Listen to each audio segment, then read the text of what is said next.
धमकी देना नहीं, परमाणु से डरने वाले नहीं, पाक राख मैं तुझको बना डालूंगा, निगाहें उठा कर के देखा।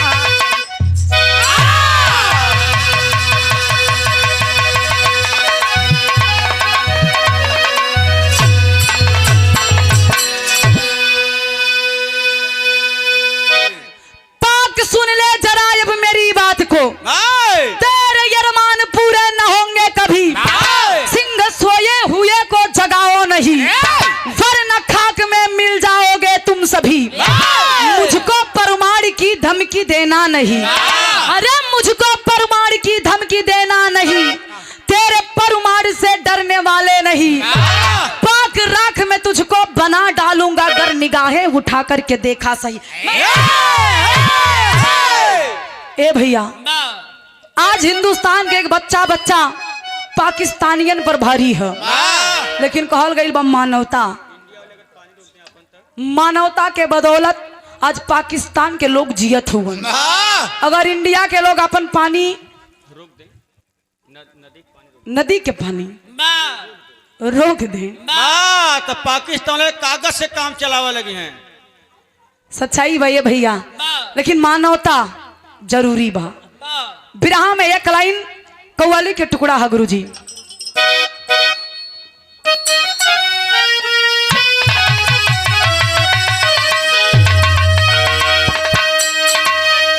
अरे खिदमता कब्र से निकली, अरे खिदमता कब्र से निकली या मेरे वो रसूल अल्लाह।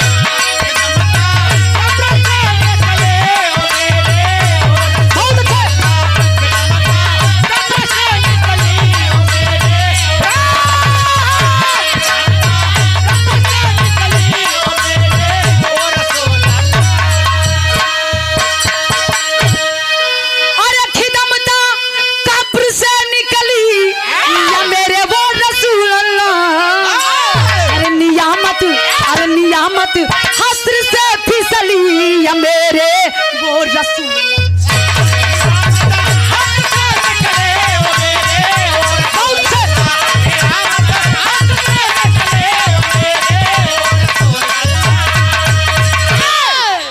नियामत हस्र से फिसली या मेरे वो रसूल अल्लाह।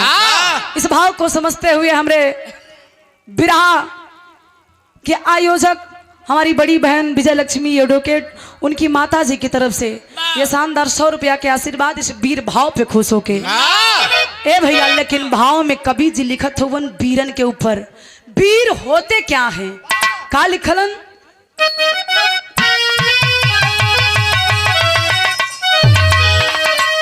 अरे मिटा जो ना मिटाए से,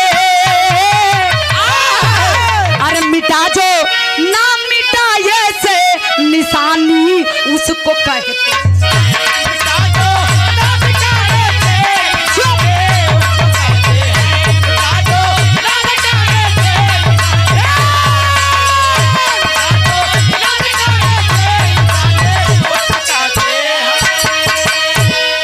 अरे मिटा जो ना मिटाए से निशानी उसको कहते हैं। अरे बतन के काम जो वाये जवानी उसको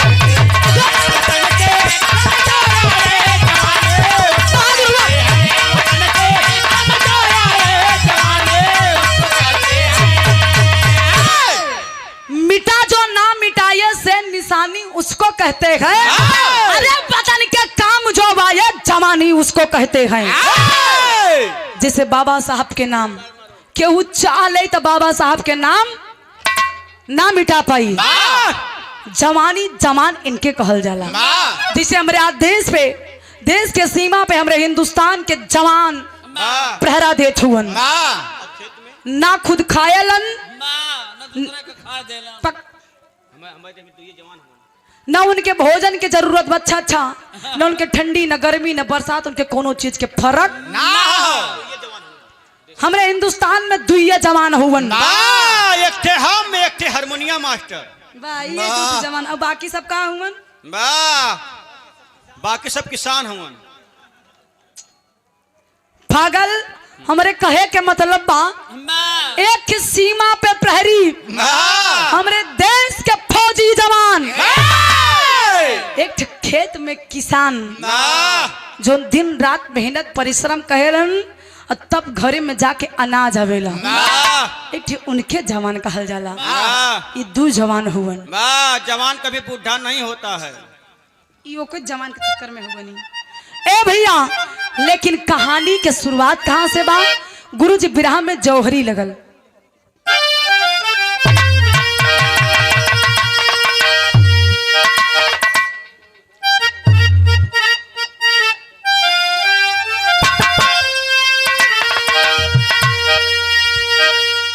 अरे उत्तर प्रदेश के अंदर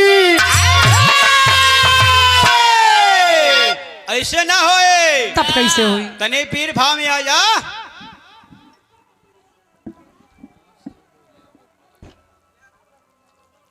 ये बात भइल ने।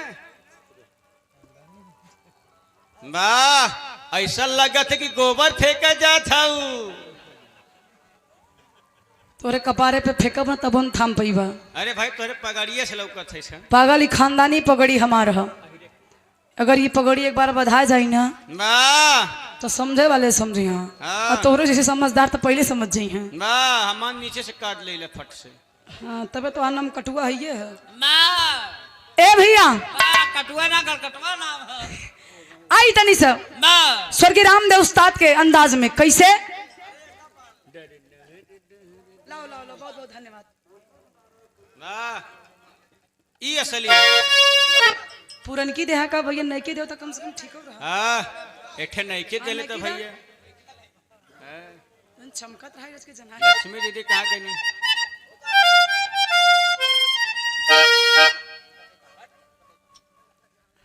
आई गुरुजी।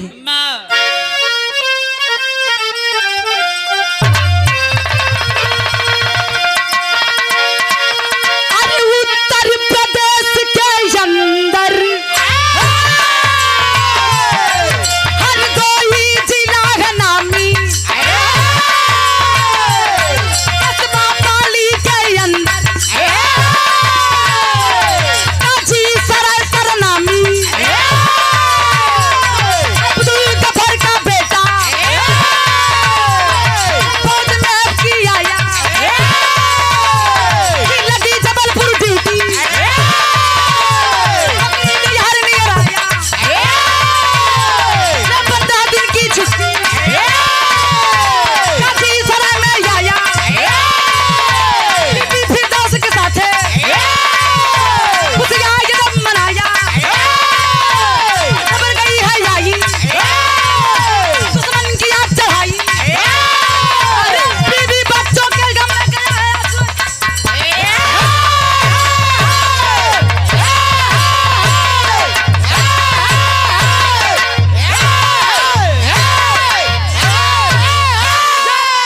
हट।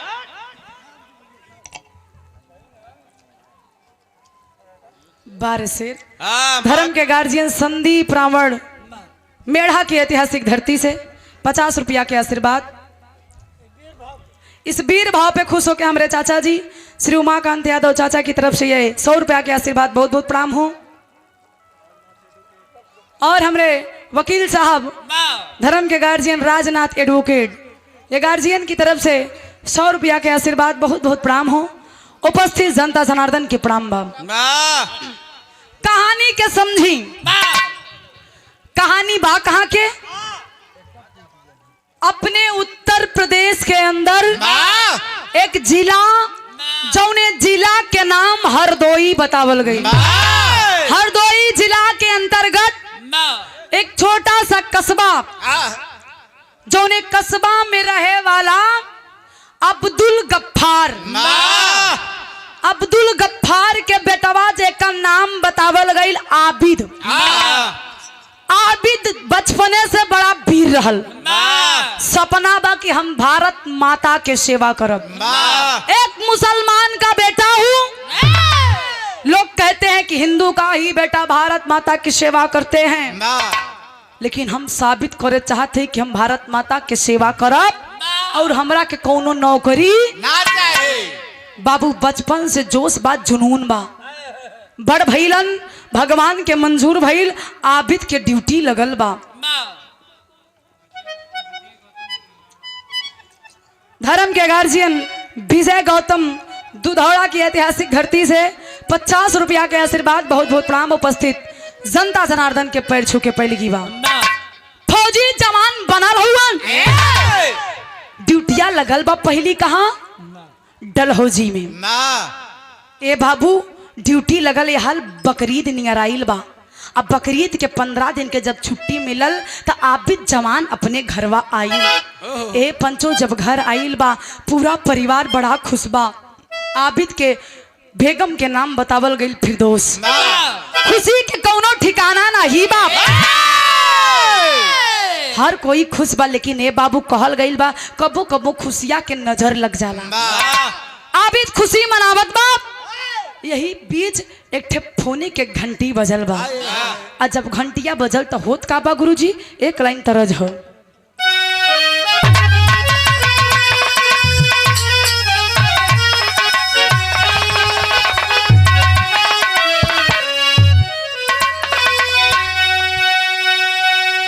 स्वर्गीय रामदेव उस्ताद के तरज है वीर रस बिरहा के देवर कहल जाला ए भैया प्रयास जारी बा कैसे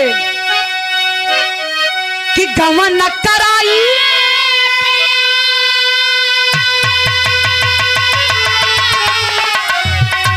कि गमन कराई पिया घर बैठवले अरे अपना कोई लड़ियन लागल रे निरमोही दगा दई के अरे निरमोही दगा दई के अरे भागल रे निरमोही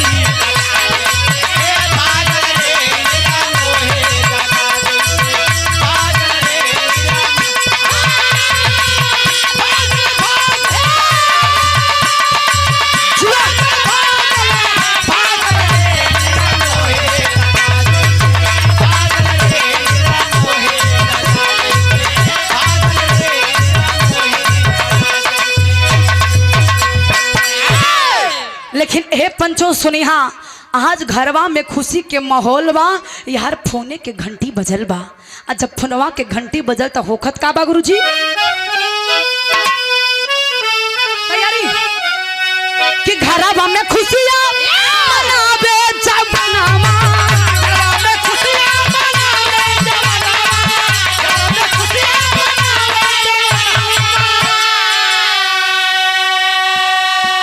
कि घरवा में खुशियां मनावे जवनवा अरे तबल खबरिया बाया आइल हो लोहू में धरती आइल हो लोहू में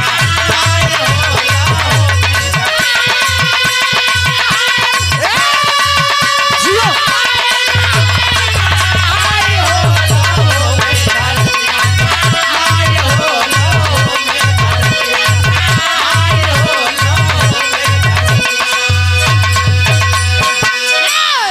ये शानदार 50 रुपया के आशीर्वाद हमारे बड़े भैया संतोष दुधौड़ा की धरती से बहुत बहुत प्रणाम बा सुनी हाँ बाबू पूरा खुशी के माहौल अचानक आबिद के फोन पे कॉल आता है दौड़ के आबिद गईल हुवन फोनवा उठौलन तो आवाज आइल बा हेलो आबिद कलन जी सर बोलिए उधर से आवाज आ रही है कि आबिद आपकी छुट्टी निरस्त की जाती है जैसे इतनी बतिया आबिद सुनन ए बाबू जैसे लगे कि गुड़वा के नीचे से जमीन खसक गई फिर से आवाज आई कि हेलो बोलिए आबिद आपके कान तक आवाज जा रही है आबिद कलन जी सर बताइए कलन कि आपके देश पे हमारे देश पे दुश्मन चढ़ाई कर दिए हैं इसलिए जितना जल्दी हो सके आप तुरंत आके अपनी ड्यूटी ज्वाइन कर लीजिए और तुम्हारी ड्यूटी आज से ही निरस्त की जा रही है छुट्टिया बाबू निरस्त जब भइल बा तो ड्यूटी पे जाए खातिर आबिद जवान अपन सामान पैक करत हुवन घर में केहू से जिक्र ना कैलन कि हमार छुट्टिया निरस्त भइल बा ए बाबू उस जवान से पूछा एक तरफ भारत माता की सेवा एक तरफ परिवार की खुशी। अब कौनी ओरी जाए वो लड़का, वाह लेकिन बारे हमरे आबिद जवान परिवार की खुशियों को नजरअंदाज करते हुए भारत माता की आन शान बचाने के लिए, अपने तिरंगे झंडे को बचाने के लिए, अपन फर्ज निभावे खातिर आबिद चलल हुए। आबिद कहलन जिंदगी चल जाई लेकिन शान ना जाए के चाहिए। आबिद जवान चलल हुवन, सामान पैक करत हुवन, लेकिन एक बात उनके दिमाग में गूंजत बा। का गुरुजी?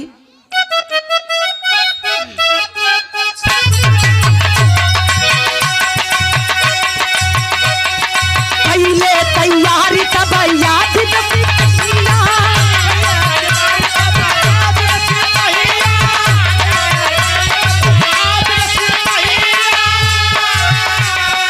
अरे कैले तैयारी तब आबिद सिपहिया, अरे अब की कट बजई से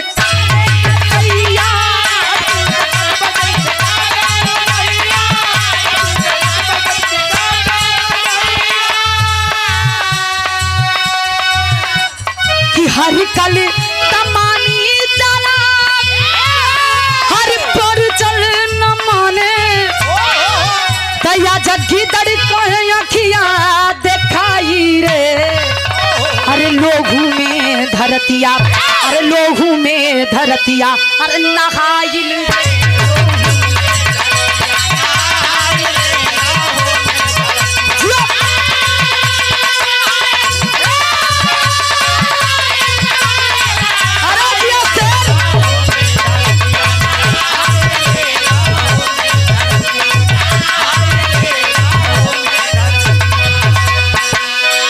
ए पंचो। आबिद जवान चलल हुवन, जब चललन तब बीबी फिरदौस एक बात कहलिन। का गुरुजी? एक लाइन तरजबा।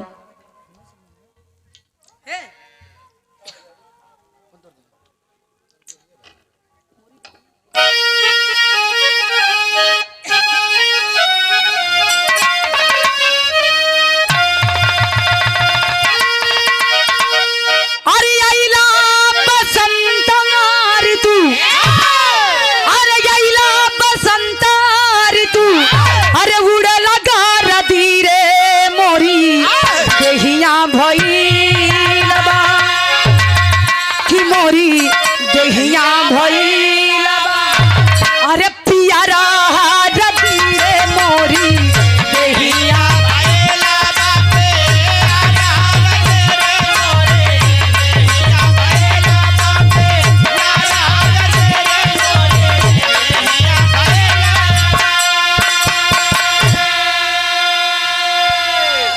लेकिन फिरदौस बेगम जब समझ जाती है कि मेरा पति जा रहा है ड्यूटी पे, तो हे पंचो बारे वो पत्नी करे जवाब पे अपने पाथर रखलिन, अपन खुशिया के दबा लेलिन, अपने आँख के आंसू के घूट के पी गईलिन कि अगर अपने पति के सामने अपने आँख के हम आंसू गिराइब तो वो कठोर ना बल्कि कमजोर बन जाई। हाँ कैसन लड़ाई लड़ी हाँ। अपने चेहरे पे हंसी लेके आज चलती है वो फिरदौस बेगम अपने पति आबिद के पास। जब आबिद के पास गईलिन तो एक ठे बात कहलिन, बारे हमरे हिंदुस्तान के नारी कहलिन का भैया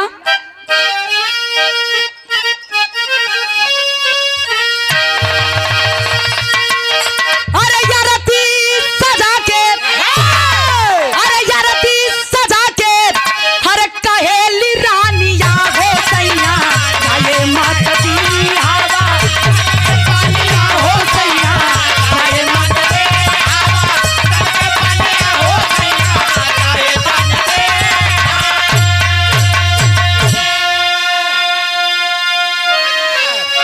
कि माई के अपने तू कर जा चुकैहा, कि माई के अपने तू कर जा चुकैहा, दूसरा मन के सामने जानी तेरा बा चुकैहा।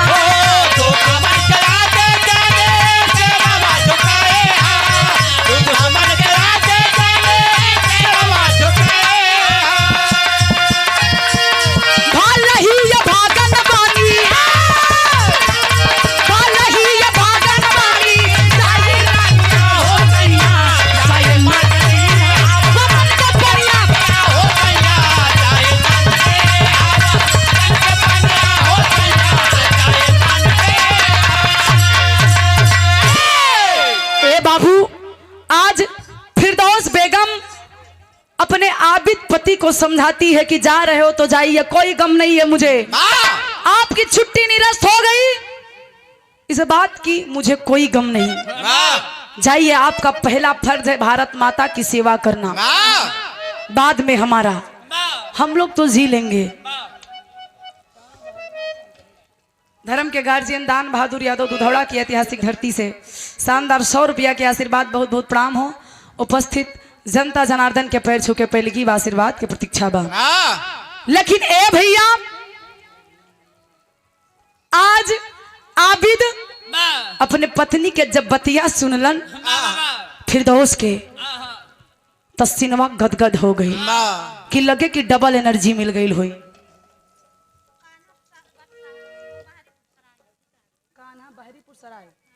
अच्छा, कान्हा बहरीपुर सराय और प्रांजल 50 रुपये लौटाई। अच्छा, 50-50 रुपये दूसरे ने कहा है, कान्हा और प्रांजल की तरफ से। वाह गुरुजी, बहुत बहुत धन्यवाद। कम से कम आप याद तो करावा था बराबर। ये 100 रुपया के आशीर्वाद बहुत बहुत धन्यवाद है। उपस्थित जनता जनार्दन के स्वर में प्रणाम बा। जय भीम, जय भारत, नमो बुद्धाय। गुरुजी का करा अलग कर दे। और ये देखें, हमारे धर्म के बड़े भैया संतोष यादव भैया के हमारे YouTube चैनल बा हमारा पूर्वांचल, कैमरा शानदार लगले बा हमारे भैया के। आप लोग इस चैनल पे जाई, इस चैनल के अब ही अपने मोबाइल पे सर्च करी हमारा पूर्वांचल, जो आज हमारे और दीदी जी के कार्यक्रम चला था। पूरा कार्यक्रम अभी हो तक जे जे यहाँ आइल बा सब कुछ ही कैमरा में इस चैनल पे आप लोग के कल ही से देखे के मिली। हमारा पूर्वांचल इस चैनल के आप लोग इनकर फोटो तो भी करे। इस चैनल पे आप लोग जाइए, छोटे से छोटे बड़े से बड़े कलाकारों का बिरहा का आनंद आप लोग लीजिए। हमारे भैया की तरफ से 100 रुपया के आशीर्वाद, बहुत बहुत प्रणाम, आशीर्वाद की प्रतीक्षा है। लेकिन ए बाबू, आबिद जवान जब फिरदौस के बतिया सुनलन तो सिनेमा गदगद हो गई, लगे कि डबल एनर्जी मिलल बा। कहलन अब हमके कौनो चिंता नहीं, अब की तक जात बानी, दुश्मनन का बिना गर्दन काटे लौटब। फिरदौस कलश की आप जाइए, अगर आप लौट के आ जाएंगे तो मैं समझूं कि मैं बहुत बड़ी सौभाग्यशाली हूँ। अगर नहीं भी लौट के आते हैं तो भी मैं समझूंगी कि बहुत बड़ी मैं सौभाग्यशाली नारी। ए बाबू, बारे हमरे हिंदुस्तान के नारी विदाई करत है। आबिद जवान चलल हुवन, आबिद चल गईलन। आबिद के गईला के बाद फिरदौस बेगम रो रही है। ओके पता कि ऐसन जगह जात हुवन ई कोनो अंदाजा नहीं बकी लौट के। फिर भी वो हंसते हुए अपने पति की विदाई करती है। यार आबिद चलल हुवन और उनके हौसले को बढ़ौले है। यहाँ तक कि आबिद के पिता जेका नाम गफ्फार, अब्दुल गफ्फार बतावल गई। पूरा परिवार खुशी से विदाई कर दिया। आबिद के हौसला बढ़ल बा। तो चललन कैसे गुरुजी? एक लाइन तरज हो।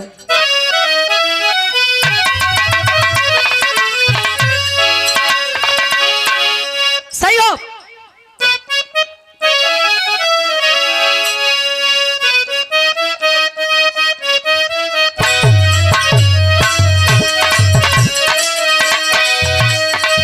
बड़ी पुरान तरज बा। जब के तरज तब हमार चाहे पैदा ऐसा ना भइल रही हो। ये हमारे पापा के जमाना के गीत बा। कवन गीत है? शीशे के मुंडेर वाली दो तल्ला मकान है, शीशे के मुंडेर वाली दो तल्ला मकान है, शीशे के मुंडेर वाली दो तल्ला मकान है। तेरे उस मकान में भी मेरा एक दुकान है, तेरे उस मकान में मेरा एक दुकान है, तेरे उस मकान में मेरा एक दुकान है। शीशे की मुंडेर वाली दो तल्ला मकान है, तेरे उस मकान में भी मेरा एक दुकान है। मौका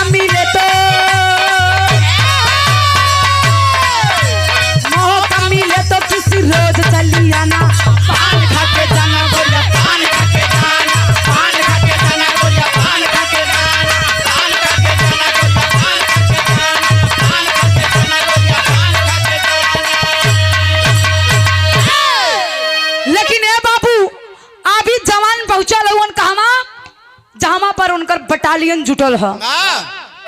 उनके कर्नल के नाम बतावल गई का अजीत यादव। कर्नल अजीत यादव। जब कर्नल अजीत यादव के पास आबिद जवान पहुंचलन तो भइल का गुरुजी,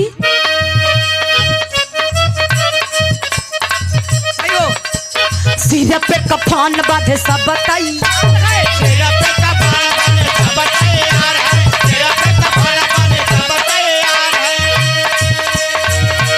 कर्नल अजीत बन के चले होशियार है।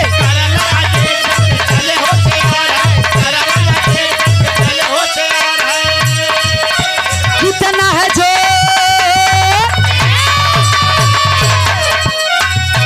कितना है जोर हिंदुस्तानी में दिखाना है, हाथ में मिलाना उसको, हाथ में मिलाना है, हाथ में मिलाना उसको, हाथ में मिलाना है, हाथ में मिलाना उसको, हाथ में मिलाना उसको, हाथ में मिलाना है।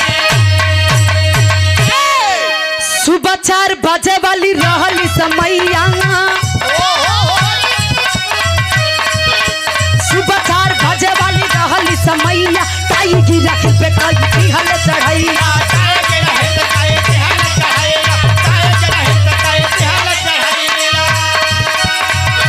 इनकलाब वाला, इनकलाब वाला या तो नारा लगा, हाथ में मिलाना उसको, हाथ में मिलाना है, हाथ में मिलाना उसको, हाथ में मिलाना है, हाथ में मिलाना उसको, हाथ में मिलाना है। ए बाबू, आज कर्नल अजीत समझा देलन अपने बटालियन के, और उनकर बटालियन निकलल है। पंचो सुबह के 4 बजत रहलन, सुबह के 4 बजे टाइगर हिल पे चढ़ाई कर देलन। वो टाइगर हिल पे बैठल दुश्मन निगाह लगौले है ये बाबू कि हिंदुस्तान के जवान चढ़ाई करत हुवन, तो वो दुश्मन कहलन का गुरुजी, एक लाइन तरस लगल,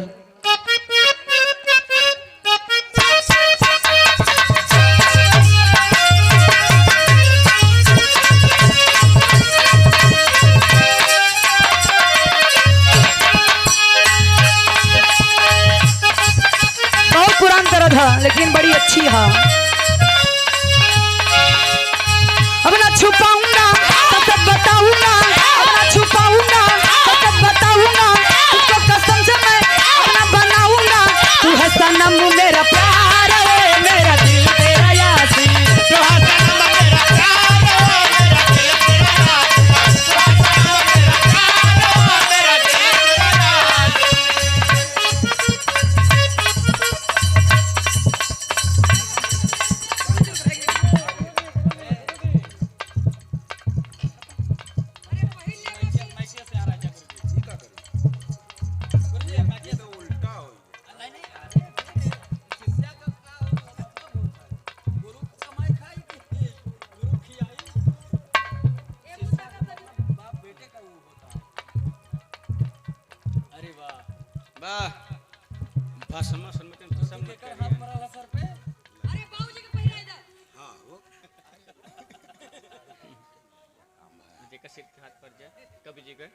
ए भैया, अगर गुरु जी के हाथ जेकरे सिर पे पड़ जाए ओकर विनाश हो जाला। वो कैसे? अरे विकास हो जाला हो। जब तू पढ़ल लिखल ना हो तो मत बोला करा। ये मूर्ख इंसान कहीं कहीं इतना गलत शब्द बोल दिए। हाँ, अरे हमारा सब फकुल फसाला तनी से। हमारे आदरणीय गुरु जी श्री खेमराज कवि गुरु जी के द्वारा ये शानदार, जितना मैं कहूँ उतना कम है, हमारे लिए लाखों करोड़ों के रुपए है तो समान है। काहे से कि गुरु अगर 1 रुपया दे दें शिष्य के तो कई लाख होला हो। ए भैया सच्चाई बा, उ रुपया के कोनो मोल ना हो। आशीर्वाद हमनी खातिर बहुत बकाए से कि गुरुई लोगन के देन में जो ना यहाँ तक हम पहुँचल है। गुरु जी लोगन के आशीर्वाद बा कि हम यहाँ तक बने, और हमरे औकात का बा कि हम का गाई। ए भैया, गुरु तो गुरु होता है, कहल गई था। हाँ, लेकिन आसाराम मतिन गुरु न रहे भैया। के जौने जौने इंसान का नाम नहीं मूड खराब हो जाए। कहल गई बा गुरु रे ब्रह्मा, गुरु रे विष्णु, गुरु रे देवो महेश्वरा, गुरु रे साक्षात परम ब्रह्म तस्मै श्री गुरुवे नमः। कोनो दिक्कत नहीं बा, समझदारों के लिए इशारा काफी है। ए भैया, गुरु के दर्जा जितना हम बढ़ाई उतने कम बा आई। लेकिन गीत की तरफ आप लोगन के लेके चलत बानी हम। गीत बा कैसन, कहाँ बिराह पहुंचल बा, बिरावा कहाँ बा, बिरावा कहाँ बा?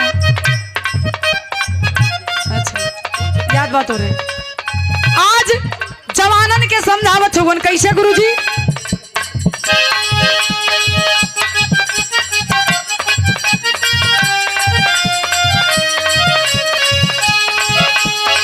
चले जवन नहर बाकी का फनमा नहर, चले जवन नहर बाकी का फनमा नहर, गोलियां चला दे धुआं ये के ऊपर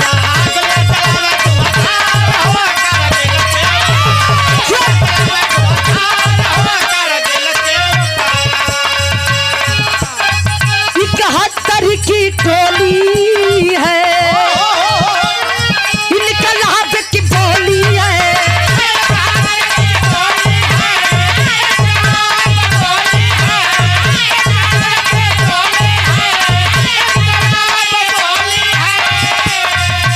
हमसे रे हिंदुस्तानी है, मर मर देते कुर्बानी है। बाधे कफन माना है, रंगी जामन माना है, बाधे कफन माना है, रंगी जामन माना है, गोलियां चला बैठूं तीर के ऊपर।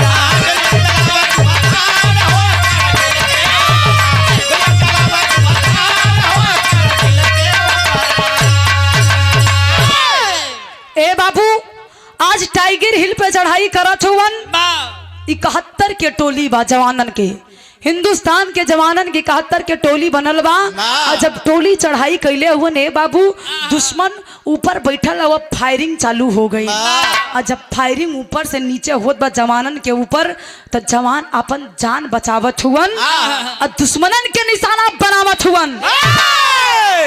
टाइगर हिल के ऊंचाइया कितना रहल भैया, देखा ये काफी पढ़ा लिखा है, ये 5 फीट बतावत है, ये इनके घरा वाली ऊंचाई है। सही बात गुरुजी। आज टाइगर हिल के ऊंचाई कितना बा गुरुजी लिखत हुवन गीत में।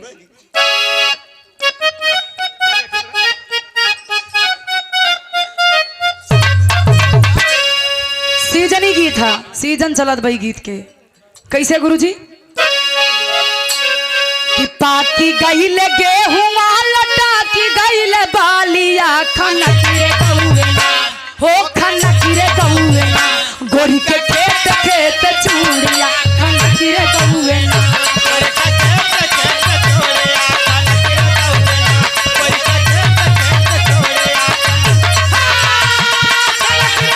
जिया जिया ओ भैया,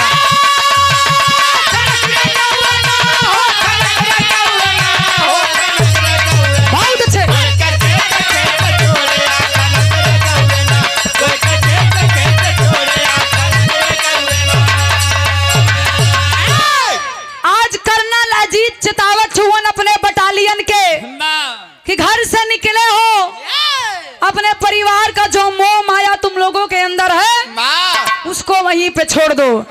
अगर नहीं छोड़ सकते तो अभी भी टाइम है, अपना जान बचा के घर पे लौट जाओ, नहीं तो सर पे कफन बांध के इस टाइगर हिल पे चढ़ाई कर दो। समझौलन का भैया?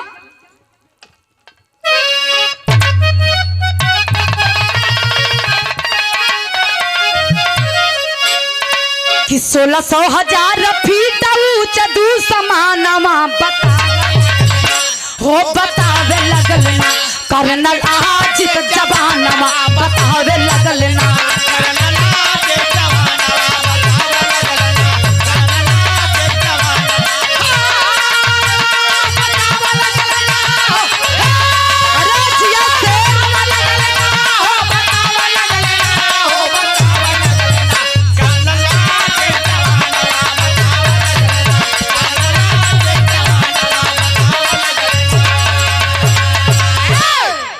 भैया आप भी जवान बतावो थे उनकी 1600,000 फीट ऊंचाई बा, ऊंचाई पे कमर कस के चढ़ा। और का बताउलन गुरुजी?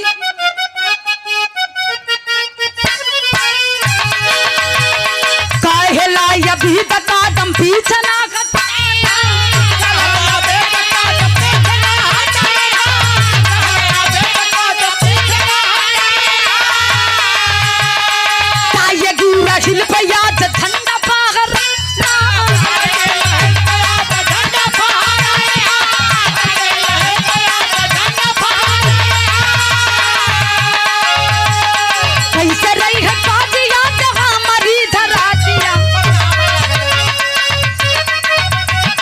सही हो। कैसे रही है बाजिया जरा मारी धरातिया बतावे लगल ना हो बतावे लगल ना करनल आज जवानमा बतावे लगल ना सही हो।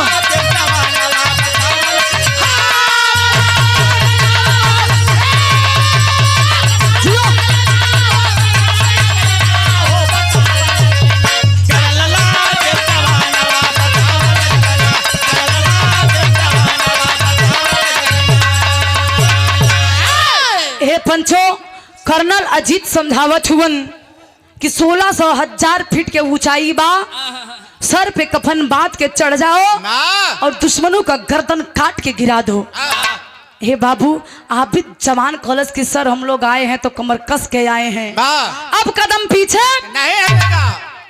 ए बाबू जवान जब चढ़ल हुवन तो यार फायरिंग दोनों तरफ से चालू भइल बा। और जब फायरिंग चालू भइल तो आज अपने हिंदुस्तान के जवानन के ऊपर एक विपदा आइल बा। का आइल बा गुरुजी? तरजबा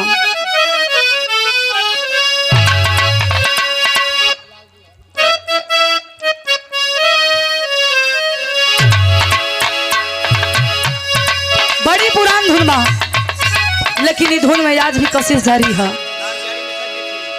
ये गीतकार के हम सम्मान बहुत देला, लाल बिहारी मिश्रा, गुरु जी के गावल गीत बा। आज तक जितना बताई वो तो कम बा, बहुत गीत गौलन, लेकिन ये गीत के समझा। पहले पैसा ले ला।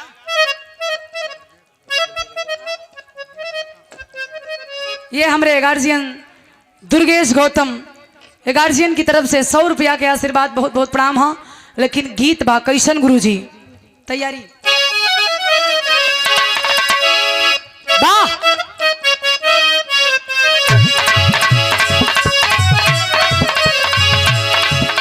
अरे माता हो ललनमा दैदा, माता हो ललनमा दैदा,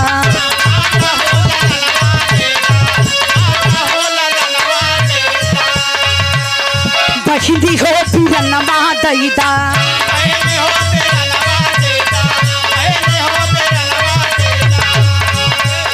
माता हो ललनमा दैदा, बहिनी हो पिरनमा दैदा, सबा के खातिर यापन, सबा के खातिर यापन,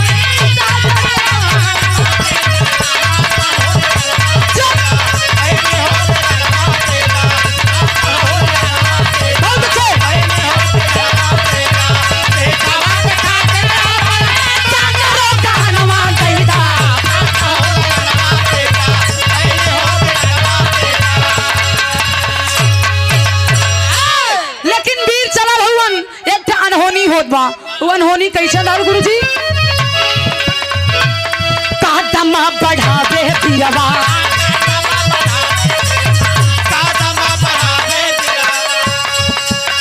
कदम बढ़ावे बिरवा, गोलियां चलावे बिरवा,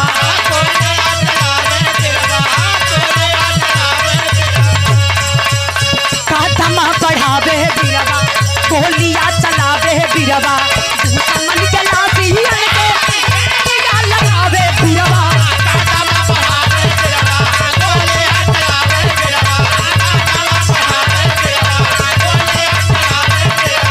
दुश्मन के लाठी लगावे।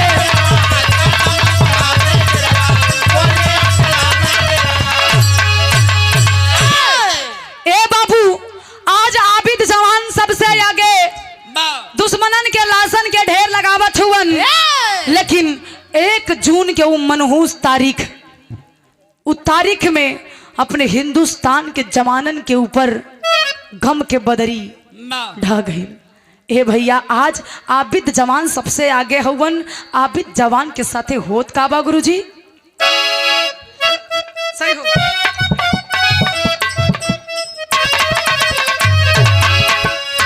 एक तारीख वाली जब आइला समैया भैया,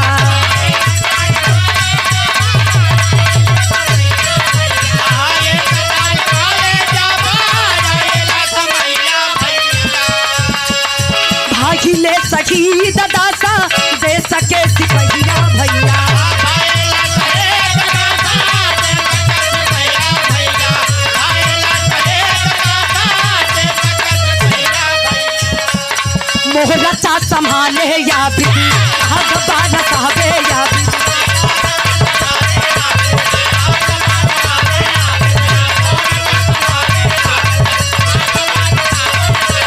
दुश्मन के लासियन के तारिया लगावे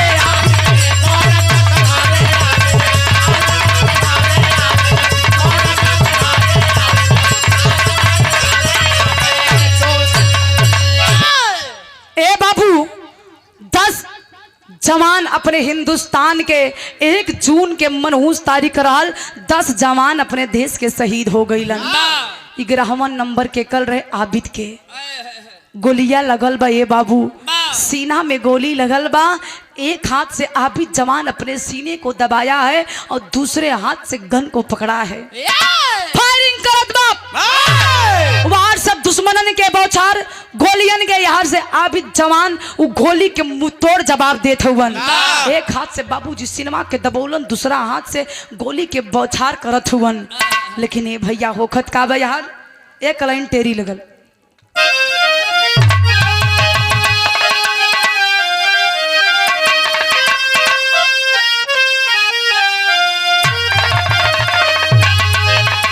अरे समर से हिंदुस्तानी ना हटी, अरे राम समर से हिंदुस्तानी ना हटी, सीमा पार करा के छोड़ब पाकिस्तानी जर हो तानी जर हो।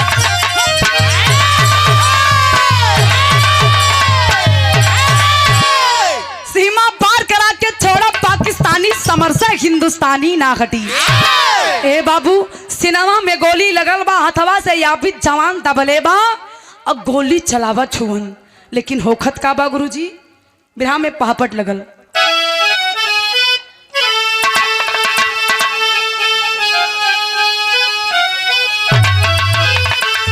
अरे ये कजून के जब आई समैया शेर दहाड़ा है। अरे ये कजून के जब आई समैया शेर दहाड़ा है सीने ऊपर याबिद गोली खाया शेर दहाड़ा।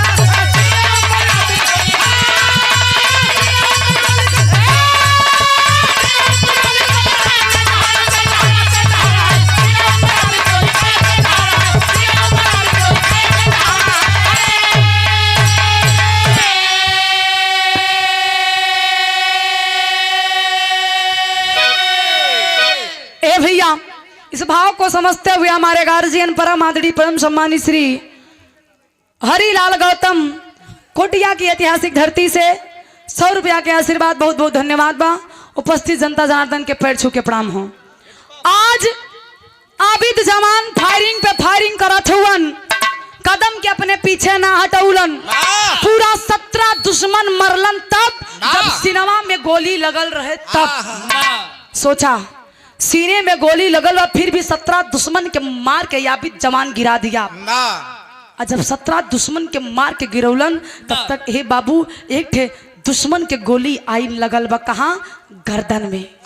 और जब गर्दनमा में गोली लगल तो ए पंचो होखत का बा बिरहा में आल्हा लगल।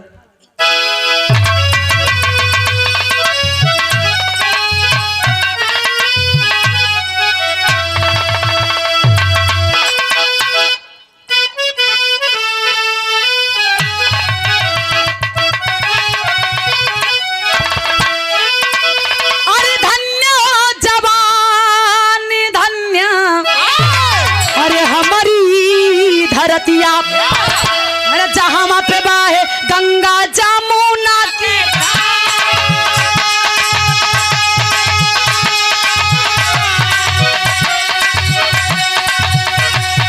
सीनावा पे गोली खाया वीर नौजवाना।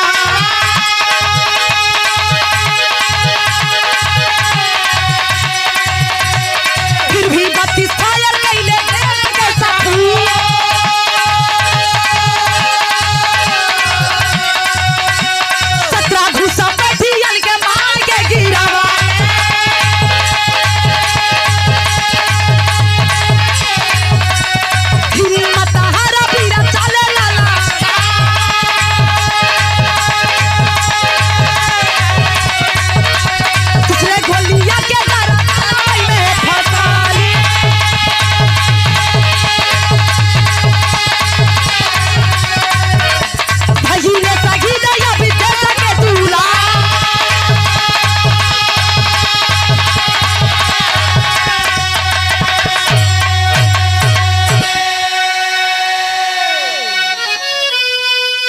भैया बा आज अभी जवान 32 फायर कैलन 17 दुश्मनन के मार के जब गिरौलन तो दूसर की गोली दुश्मन के गर्दन में आके फसल बा। और जब दूसर की गोली गर्दनमा में लगल ए पंचो आबिद जान गया कि मेरी जीवन लीला यहीं पे समाप्त हो गए। कर्नल अजीत के निगाह पड़ल बा। दौड़ के अइलन आबिद के अपने गोदी में लेलन। और जब आबिद के अपने गोदिया में लेलन कर्नल अजीत ए बाबू कर्नल अजीत की अखिया से झरझर झरझर आंसू बहे लगल।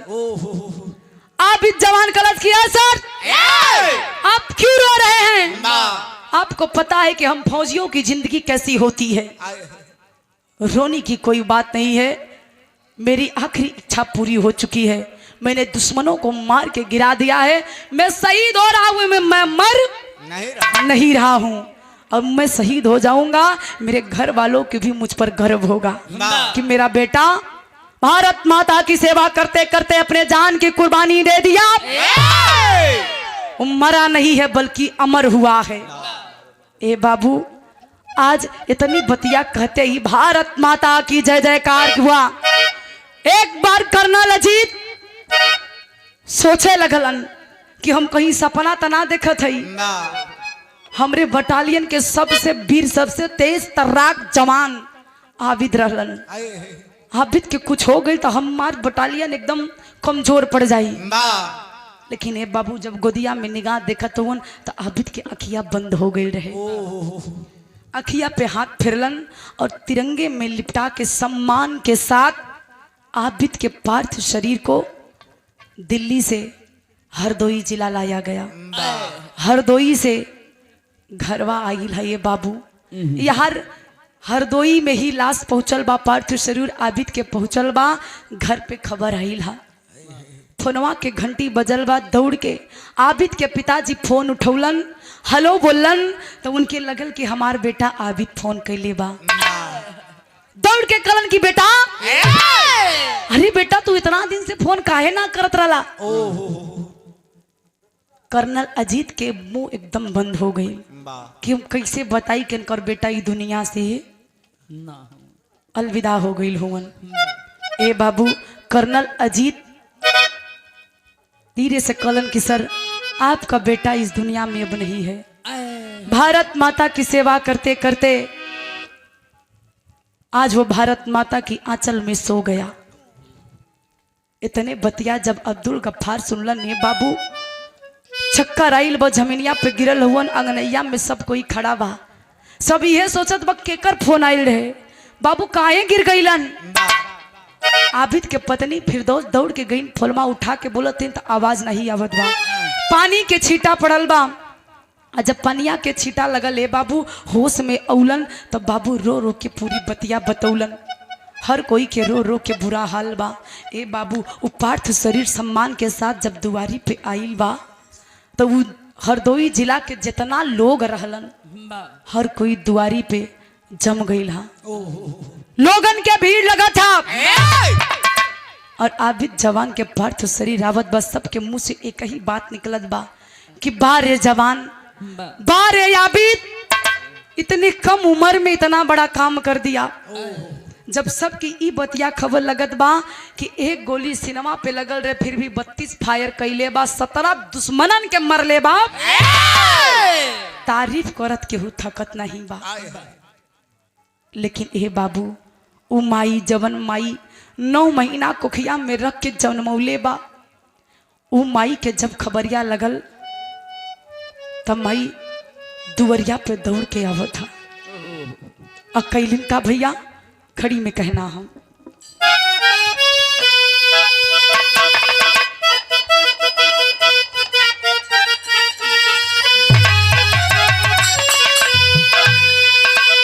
अरे दूध के कर्ज हमरे माई के तू चुकावला सरवा।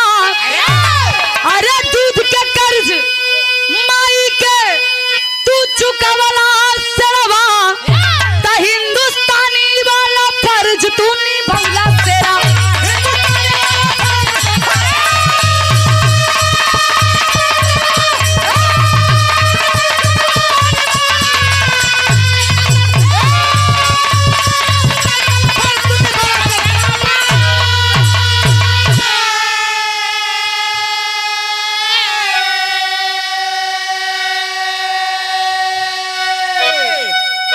माई रोवा था पार्थ शरीर के पकड़ के या बीत की बेटा, ए बेटा हम तोरा के 9 महीना कोख में रख के दुनिया के दखौली, ये सोचली कि हमरे बुढ़ाई के लाठी बनबा, लेकिन हे बेटा हमरे जीते जी कहा के दिखावत हुआ। अरे जाए के तो समय हमनी करा, लेकिन तू कहाँ जात हुआ। माई रो रो के माई के बुरा हाल बा ये पंचो। माई रोवा था, लेकिन एक बात माई कलस कि आज हमके तोरा पे गर्व बा, ये अभी हमके बड़ा तो पे गर्व बा कि अपने माई के दूध के कर्ज तू अदा कर देला। हिंदुस्तानी होने के नाते हिंदुस्तानी वाला फर्ज तुमने निभाया है। अपने माई के दूध के कर्जा से तू आज उरीन हो गईला। लेकिन ये भैया वो पत्नी वो बेगम फिरदौस बाहर आई है तो कहलिन का गुरुजी, अरे यसुआ बहा के कहे शेरानी दुल्हनिया, अरे बेटा बनी फौजी अपने बाप के निशानी।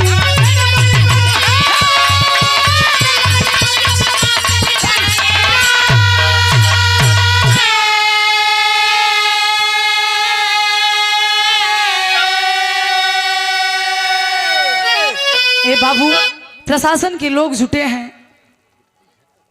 जब इनाम के रूप में उन्हें कुछ पैसा मिलने लगा तो आबिद बेगम कहती है कि सर नहीं चाहिए हमें ये धन, नहीं चाहिए दौलत, हमको कुछ नहीं चाहिए, आपसे निवेदन है। मेरा पति इस दुनिया से चला गया, उनकी इच्छा भी अधूरी है।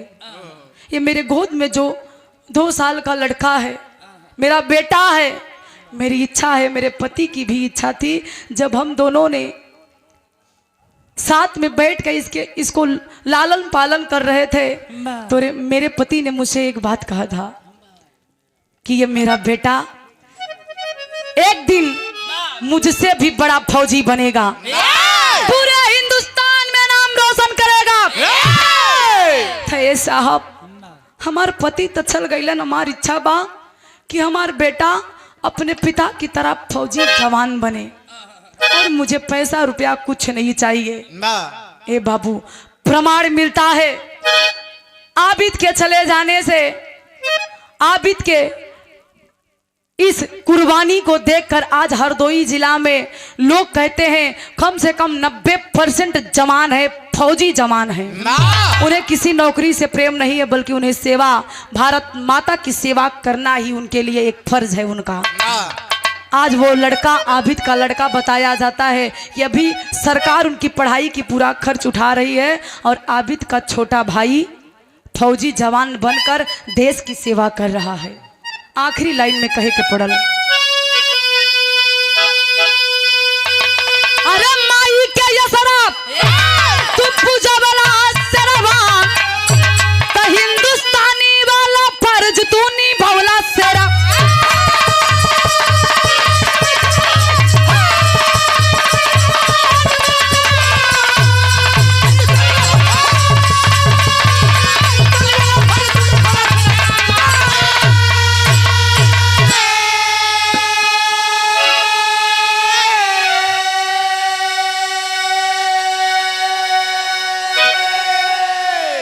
यही से कहल गई हमरे हिंदुस्तान में जवानन के ही देन बा कि हमनी लोग स्वतंत्र बानी। ऊ लोग जागेलन तो हम लोग सोईला।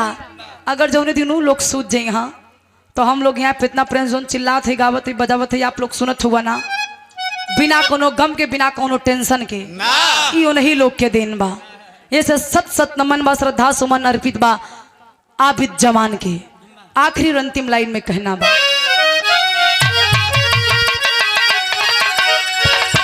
गुरु गणेश गुरु रामलाल अमर रही गुरु।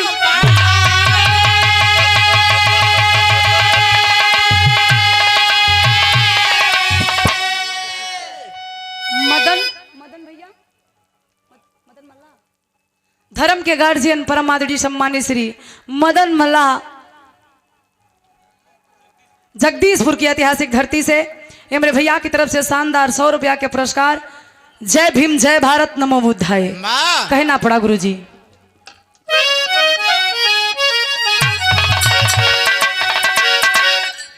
गुरु गणेश गुरु रामलाल अमर रही कुड़ी।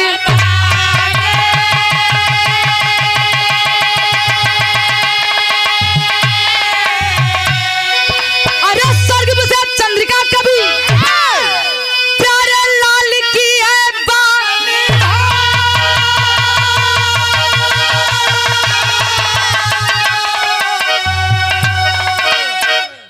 कि समर से हिंदुस्तानी ना हटी, अरे समर से हिंदुस्तानी ना हटी, तो ज्योति गया कभी क्या बिरा बनी तूफानी। समर से हिंदुस्तानी ना हटी।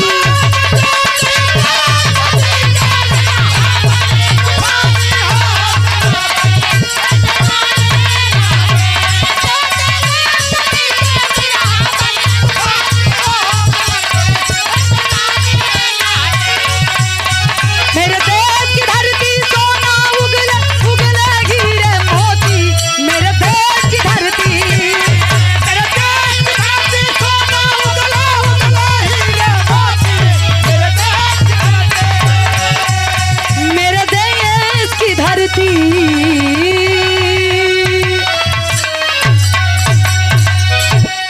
बहुत बहुत धन्यवाद आप लोग दीदी जी की तरफ से।